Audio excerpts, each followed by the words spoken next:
Congress party ఫిరాయింపుల మీద దృష్టి పెట్టడానికి కారణం కూడా లేకపోలేదు. ఎందుకంటే మొన్న గెలిచింది 64 స్థానాలు, మ్యాజిక్ ఫిగర్ 60 మాత్రమే. కాంగ్రెస్లో పరిస్థితి మనకు అందరికీ తెలుసు. ఒక 5-6 మంది అటు ఇటు అయితే ప్రభుత్వం బిగుతుంది. ఆ భయంతో బీఆర్ఎస్ నేతలకు ఒలేసి ఓ 10 మందిని పట్టి జైన్ చేసుకున్నారు. అంత బాగానే ఉంది.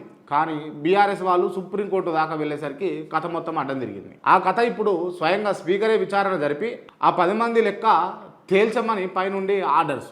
ఇక స్పీకర్కి తప్పుతుందా? తప్పలే. వెనక కోర్టు, ముందల సొంత పార్టీలో చేరిన ఎమ్మెల్యేలు మొత్తం గుండె ధైర్యం చేసుకొని సెప్టెంబర్ 29 నుంచి విచారణ మొదలుపెట్టిండు.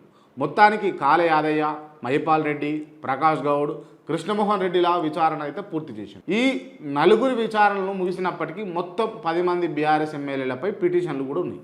అందులో దానం నాగేందర్, పోచారం శ్రీనివాసరెడ్డి, అరకిపుడి గ్రాంధి, అదేవిధంగా అతిల్ల వెంకట్రావు, కడియం శ్రీహరి, ఎం సంజయ్ కుమార్ కూడా ఉన్నారు.